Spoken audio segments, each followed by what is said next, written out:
ஒரு காதலிக்கு இந்த மாரியான சில கொடுமையான செயல்கள பண்ணி, அது மூலியமா இப்ப அந்த பொண்ணு நம்ம கூட இல்லவே இல்ல இந்த உலகத்துல.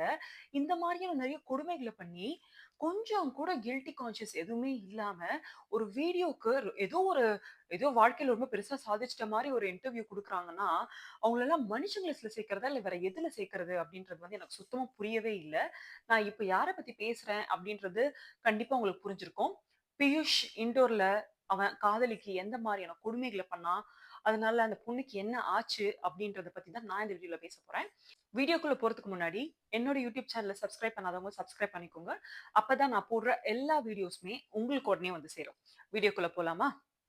பியூஷ் இண்டோர்ல வந்து ஒரு எம்பிஏ ஸ்டூடெண்ட்டா ஒரு காலேஜ்ல வந்து படிச்சுட்டு இருந்திருக்கான். அதே காலேஜ்ல படிக்கக்கூடிய இன்னொரு பொண்ண, அவன் கிளாஸ்மேட்டே. அந்த பொண்ணையே வந்து லவ் பண்ணிட்டு இருந்திருக்கான். அந்த பொண்ணுக்கும், இவனுக்கும் இப்போ சமீப காலமா வந்து ஒரு கருத்து வேறுபாடு. எதனாலன்னு கேட்டீங்கன்னா, அந்த பொண்ணு ஏதோ ஒரு டேட்டிங் ஆப் யூஸ் பண்ணிட்டு இருந்தது. அதுல வேற யாரோதோ ஒரு பையன்கிட்ட பேசிட்டு இருக்கறத வந்து இந்த பையன் பார்த்துட்டான். அத பத்தி அவன் ஓப்பனா அது என்னது அப்படின்னு விசாரிச்சிருக்கலாம். ஆனா அத பத்தி விசாரிக்காம, இது இது மூலியமாவே வந்து இன்டைரக்ட்டா பேசிட்டே இருந்து நெறைய அவங்களுக்குள்ள வந்து நெறைய கருத்து வேறுபாடு வந்திருக்கு. ஒருவேள அந்த பொண்ணு கூட உனக்கு இருந்த ரிலேஷன்ஷிப் செட் ஆகல அப்டின்னா, அத நீ வந்து எண்ட் அப் பண்ண பார்த்திருக்கணும். இல்லன்னா ப்ராப்பரான நீ கேள்வி கேட்டு அந்த பொண்ணுகிட்ட வந்து ஒரு ரீசன் இல்லன்னா, ஃபர்தரா அந்த ரிலேஷன்ஷிப் உனக்கு வேணுமா? வேண்டாமா? அப்டின்றத வந்து நீ யோசிச்சிருக்கணுமே தவிர, அந்த பொண்ணு என்ன பண்ணியிருக்கான்னா, பிளான் பண்ணி அந்த பொண்ண வந்து அவன் ரூம்க்கு கூப்ட்டு, அங்க அந்த பொண்ண ஃபோர்ஸ் பண்ணி அந்த பொண்ணு கூட பிசிக்கல் ரிலேஷன்ஷிப்ல இருக்கணும்னு ட்ரை பண்ணியிருக்கான்.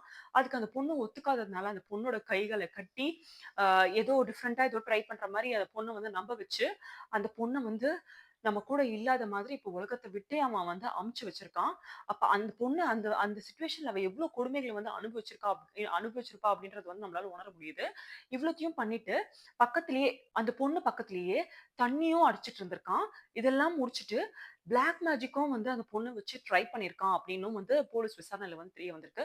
இதுக்கெல்லாம் முன்னாடி இது எப்படி இந்த விஷயம் வந்து போலீஸ்க்கு தெரிஞ்சுச்சு அப்படின்னா, அவன் வந்து இந்த சம்பவம்லாம் பண்ணி முடிச்சுட்டு ஒரு பேக் எடுத்துட்டு அந்த ரூம் விட்டு போயிட்டு இருக்கான். ஒரு 2, 3 நாள் கழிச்சு அவங்க வீட்டு பக்கத்துல இருந்தவங்களுக்குலாம் வந்து அந்த ரூம்ல இருந்து ஏதோ ஒரு கெட்ட வாடை வர மாரி, ஒரு பேட் ஸ்மெல் வர மாதிரியான ஸ்மெல் வந்திருக்கு அப்படின்றது வந்து தெரிய வந்திருக்கு. இது என்னடா இது? பூட்டி இருக்க வீட்ல இருந்து இந்த மாரி ஒரு ஸ்மெல் அப்படின்னு சொல்லிட்டு அவங்க வந்து போலீஸ் கிட்ட இன்ஃபார்ம் பண்ணியிருக்காங்க. போலீஸும் அங்க வந்து அந்த ரூம உடைச்சு செக் பண்ணி பார்க்கும்போது தான் தெரியுது. அந்த பொண்ணு ஒரு மாதிரி பார்க்கக்கூடாத ஒரு நிலைமையில வந்து அந்த பொண்ணு இருந்திருக்கா. அதுக்கப்புறம் அந்த பையன கூப்ட்டு தேடி விசாரிச்ச பிறகு தான் அந்த பையன் வந்து மறைக்கலாம் ட்ரை பண்ணல. அவன் ஒத்துண்டான்.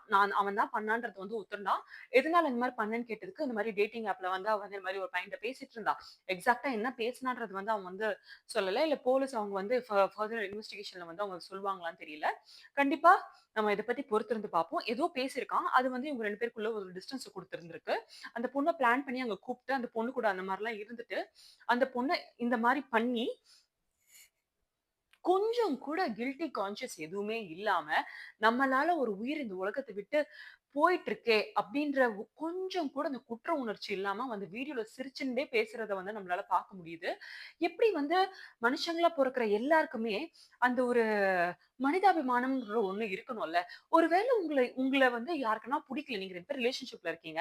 உங்கள யாருக்குன்னா புடிக்கல. அவங்க அந்த ரிலேஷன்ஷிப்ல இருந்து போகணும்னு நெனைக்கிறாங்கன்னா, போக விட்டுருங்க. உங்கள உங்க உங்களுக்கானது உங்கள தேடி வரும். What is meant for you will always find you அப்டின்றது வந்து நீங்க ஃபர்ஸ்ட் கண்டிப்பா புரிஞ்சுக்கணும். யாரா இருந்தாலுமே சரி, எந்த லவ் பண்றவங்களா இருந்தாலும் சரி, இல்ல எந்த ரிலேஷன்ஷிப்ல இருக்கவங்களா இருந்தாலும் சரி, ஃபோர்ஸ் பண்ணி யாரையுமே நம்ம லைஃப்ல எப்பவுமே இருக்க வைக்க முடியாது. அது கண்டிப்பா வந்து ஒரு நல்ல சொல்யூஷனாவும் இருக்க முடியாது. உங்களோட வொர்த் ஒருத்தவங்களுக்கு புரியலையா? உங்க சைடு எதனா ஒரு மிஸ் அண்டர்ஸ்டாண்டிங் இருக்கு.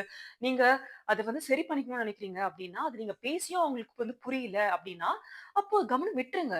கண்டிப்பா காலம் அவங்களுக்கு அந்த உண்மைய ஒரு நாள் வந்து சொல்லும். நீங்க சொல்லலனாலும் அது அவங்களுக்கு வந்து ஒரு நாள் புரிய வரும். அப்படி ஒரு வேள உங்கள பத்தி அவங்க புரிஞ்சுக்கலன்னா வெல் அண்ட் குட். உங்களோட வொர்த் புரியாதவங்க உங்க கூட இருக்கணும்னு என்ன அவசியம் இருக்கு சொல்லுங்களேன். சோ அந்த மாரியான ஆட்கள் உங்களுக்கு தேவையில்ல. அண்ட் மோரோவர் பொசெசிவ்னெஸ் எப்பவுமே ஒரு ரிலேஷன்ஷிப்ல இருக்கக்கூடாது. ஒரு ஹெல்த்தியான ஒரு பொசெசிவ்னெஸ் இருக்கலாம். ஒரு ஊடல் இல்லாம எப்படி காதல் இருக்கும். அதனால ஒரு ஹெல்த்தியான ஒரு ரிலேஷன்ஷிப்ல கண்டிப்பா ஒரு பொசெசிவ்னெஸ் இருக்கலாம். அது வந்து என்ஜாயபிளா இருக்கணுமே தவிர, இந்த மாதிரி இருக்கக்கூடாது. ஒரு ட்ராஜடில போய் முடியுது. ஒருத்தவங்கள வந்து நம்ம கஷ்டப்படுத்தணும்னு நெனைக்கும்போதே, அங்க அடுத்தது நம்ம கஷ்டப்பட போறோம்ன்றத வந்து நம்ம உணரணும். ஒருத்தவங்களுக்கு குழி பறிக்கிறோம்னா, எப்படி நம்ம வந்து அடுத்தது நம்மளுக்கே நம்ம குழி தோண்டிக்கணும் அப்படின்னு சொல்லுவாங்கல்ல. குழி ஏற்கனவே தோண்டி இருக்கணும்னு சொல்லுவாங்கல்ல. இது எல்லாமே உண்மதான்.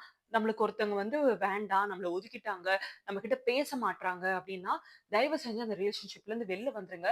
அவங்கள உங்களுக்கு எவ்வளோதான் புடிச்சிருந்தாலும், இந்த ரிலேஷன்ஷிப்ப நீங்க எவ்வளோதான் காப்பாத்தணும்னு நெனச்சா கூட, தயவு செஞ்சு போறாங்கன்னா விட்டுருங்க.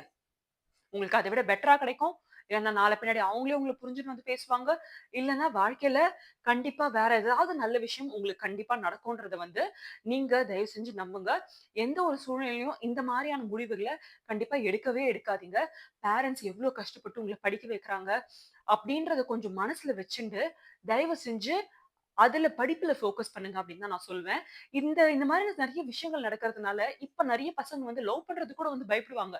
ஏன்னா, இந்த பையனுக்கே இந்த ஒரு சிச்சுவேஷன்ல பார்க்கும்போது, அவன் சிரிக்கிறதெல்லாம் பார்க்கும்போது, இந்த பையனுக்கு ஹெல்த் ரிலேட்டடா வேற ஏதாவது பிரச்சனை இருக்குமோ? அப்படின்றது வந்து நம்மளுக்கு யோசிக்க வைக்குது. அதனால லவ் பண்றதுக்கு முன்னாடி கூட ஒருத்தவங்கள பத்தி நல்லா புரிஞ்சுண்டு, இவங்க வந்து நம்ம ஃபேமிலிக்கு நல்ல செட் ஆவாங்களா? நம்மளுக்கு செட் ஆவாங்களா?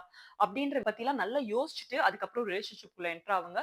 அவசரப்பட்டு யாரையுமே வந்து அவ்ளோ சீக்கிரத்துல நம்பிராதீங்க. யார் எங்க கூப்பிட்டாலும் போவாதீங்க. இந்த மாரி வீட்டுக்கு கூப்பிடுறது, இல்ல ஃப்ரெண்ட்ஸ் கூப்பிடுறாங்கன்னு சொல்லிட்டு வேற எதனா ஒரு அ இடத்துக்கு போறது, அந்த மாரிலாம் சொல்லி அந்த மாரியான விஷயங்கள் இப்ப நடக்குது. தயவு செஞ்சு அந்த மாரி யாரையும் நம்பி எங்கேயும் போவாதீங்க. ஏன்னா கடைசில இங்க போக போறது நம்மளோட வாழ்க்கை தான். அதனால எது பண்ணாலுமே ரொம்ப யோசிச்சு பண்ணுங்க. அண்ட் உங்கள உண்மையா லவ் பண்றவங்க யாருமே வீட்ல ஆளுங்க இல்லாதப்போ, உங்கள தனியா அவங்க வீட்டுக்கு கூப்பிட மாட்டாங்கன்றத வந்து புரிஞ்சுக்கோங்க. வீட்ல பெரியவங்க இல்லாதப்போ, ஒருத்தவங்க வீட்டுக்கு போறது ரொம்பவே ஒரு தவறான செயல். தயவு செஞ்சு அந்த மாரியான ஒரு தப்ப பண்ணாதீங்க. இததான் நான் சொல்லணும்னு நெனச்சேன். இந்த இந்த மாரியான விஷயங்கள் நடக்குதுன்னே தெரியாம இருக்கிற உங்க ஃப்ரெண்ட்ஸ் அண்ட் ஃபேமிலிக்கு இந்த வீடியோவ ஷேர் பண்ணி விடுங்க. அண்ட் வேற எதனா விஷயத்த பத்தி நான் பேசணும்னு நீங்க நெனச்சீங்கன்னா, நீங்க கண்டிப்பா கமெண்ட் செக்ஷன்ல சொல்லலாம். இல்லன்னா என்னோட பெர்சனல் ஹேண்டிலான காயமாடின்ற இன்ஸ்டாகிராம் அக்கவுண்ட்க்கு நீங்க எனக்கு பெர்சனலா டிஎம் பண்ணலாம். கண்டிப்பா நான் அத பத்தி எடுத்து பேசுவேன்.